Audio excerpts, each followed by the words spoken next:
हमारे चैनल से जुड़ने के लिए YouTube पर लिम्रा एजेंसी सब्सक्राइब करें। मदीने का नाम सुन के तो तड़प जाना चाहिए। जज्बा नहीं है इतना, हमारा जज्बा ठंडा पड़ गया, मदीने का नाम सुन के तड़पते नहीं है। आपको मालूम होना चाहिए कि एक स्टीमर जब हाजियों को लेकर के पड़ोसी मुल्क से मदीने जा रहा था ना, जद्दा के साहिल पर, तो जैसे जहाज समंदर की लहरों पे गया ना, एक हाजी साहब बैठे थे, कैप्टन के पास जाके बोले कि कैप्टन साहब मदीना कब आएगा? क्या कहा? मदीना कब आएगा? तो कैप्टन साहब ने कहा कि 17 दिन के बाद आएगा। कितने? बोलो 17 दिन के बाद आएगा। हाजी साहब आके बैठ गए, रो रहे थे। फिर शाम को पहुंचे, बोले कैप्टन साहब, बोले क्या बात है? बोले मदीना कब आएगा? तड़प, बोले मदीना कब आएगा? बोले कि मैंने तो कहा था कि अभी तो 17 दिन लगेंगे। फिर चले आए। सुबह को फिर पहुंचे कैप्टन के पास, बोले कैप्टन साहब, बोले क्या बात है? बोले मदीना कब आएगा? कोई तड़पता है तब हुजूर की बारगाह से उस पर नवाजिशात की बारिश होती है। 3 घंटे के बाद फिर गया, कैप्टन साहब मदीना कब आएगा? कैप्टन साहब ने कहा कि अभी 16 दिन लगेंगे। कितने? 16 दिन लगेंगे। रोते हुए फिर अपनी सीट पर बैठ गया। तीसरे दिन फिर पहुंच गया, कैप्टन साहब मदीना कब आएगा?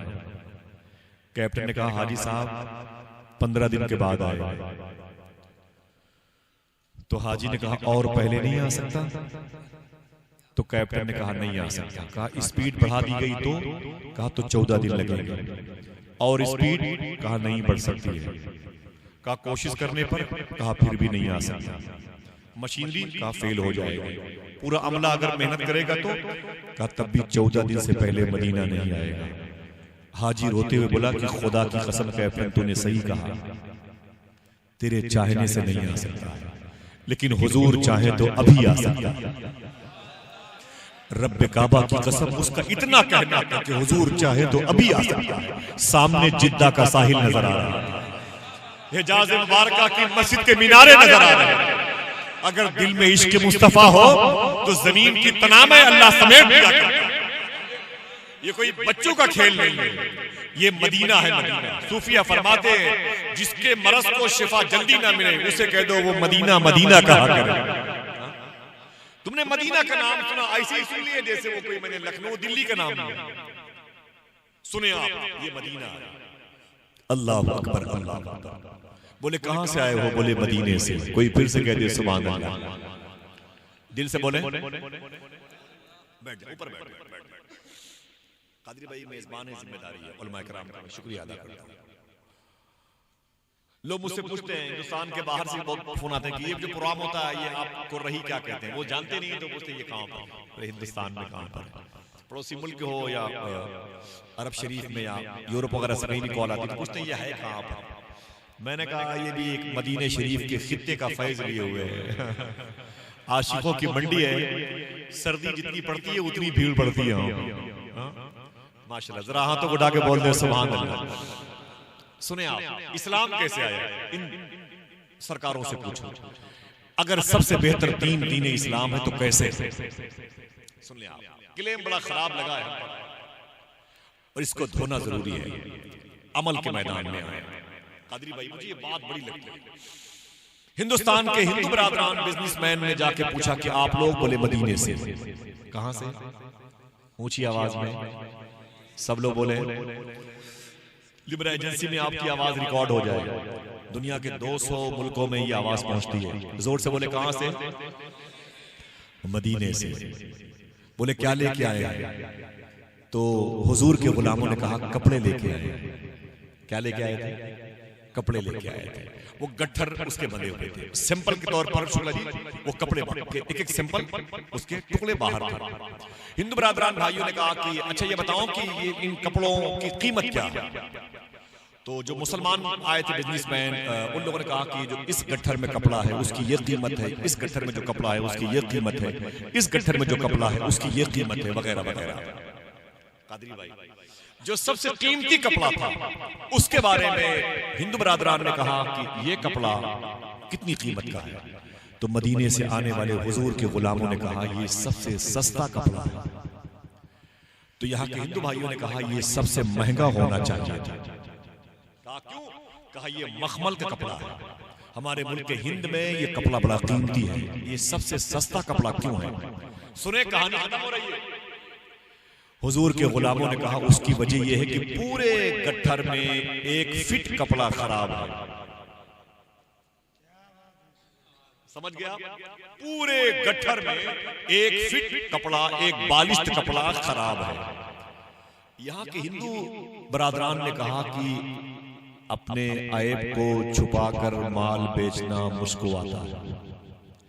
अपने ऐब को बताकर माल बेचने की टेक्निक तुम्हें किसने बताई? ये बिजनेस का मामला था, पैसों की मंडी थी, ठीक है। छोटा बड़ा बनना चाहता था तो फिर वो हलाल और हराम नहीं देखता था। हिंदू बरादरान ने कहा कि अपने ऐब को छुपाकर माल बेचना मुझको आता है, अपने ऐब को बताकर माल बेचने का तरीका तुम्हें किसने सिखा दिया? मदीने से आने वाले लोगों ने कहा कि हमें मदीने वाले आका ने बताया। नबी के नाम सुन के तो खुश तो हो जाएं यार, हाथों को उठा के बोले सुभान अल्लाह। उलमा इकराम भी खुश हैं, हाथों को उठा के बोले या रसूल अल्लाह। तुम्हें किसने सिखा दिया? तो हुजूर के गुलामों ने कहा हमें मदीने वाले आका ने बताया। इतना सुना तो उन लोगों ने कहा, हिंदू बरादरान ने, इनमें से कौन है मदीने वाले आका? तो हुजूर के गुलामों की आंख में आंसू आ गए। बोले वो यहां नहीं है, वो तो मदीने में।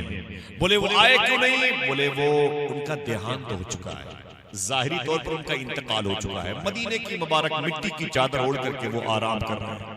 तब यहाँ के बिजनेसमैन ने कहा था अजीब बात है, तुम एक ऐसे शख्स को फॉलो करते हो, मानते हो जो दुनिया में नहीं है। तब हुजूर के गुलामों ने एक जुमला कहा था, ये हकीकत है कि मेरे नबी जाहिरी तौर पर दुनिया में नहीं है, लेकिन अभी भी वो हमें वैसे ही देख रहे हैं जैसे लोग अपनी हथेली देखा करते हैं।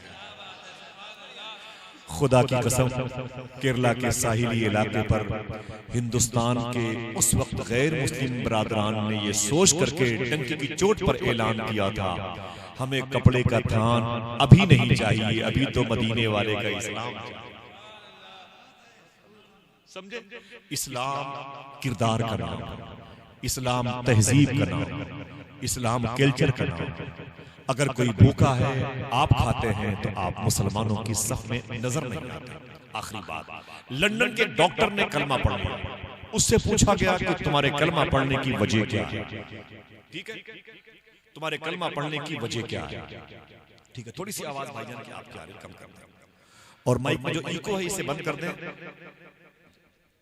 माइक में जो इको है इसको खत्म कर दें, आवाज थोड़ी सी बढ़ा के रखिएगा, इको बंद कर दें। ठीक है, जरा मोहब्बत से फिर से कहते हैं सुभान अल्लाह।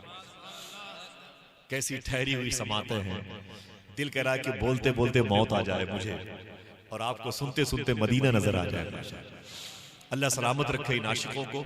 देखें आप, लंदन के बहुत बड़े डॉक्टर ने कलमा पढ़ लिया था, उनसे पूछा गया कि तुमने कलमा क्यों पढ़ा है? कलमा क्यों पढ़ा है? उसने कहा मैंने मुसलमानों के नबी की हिस्ट्री पढ़ी है, एक चैप्टर मुसलमानों के नबी का मुझे कलमा पढ़ने पर मजबूर कर दिया। अगर इजाजत हो तो उस चैप्टर को बताऊं और फिर नारा लगा करके किसी शायर को आपके हवाले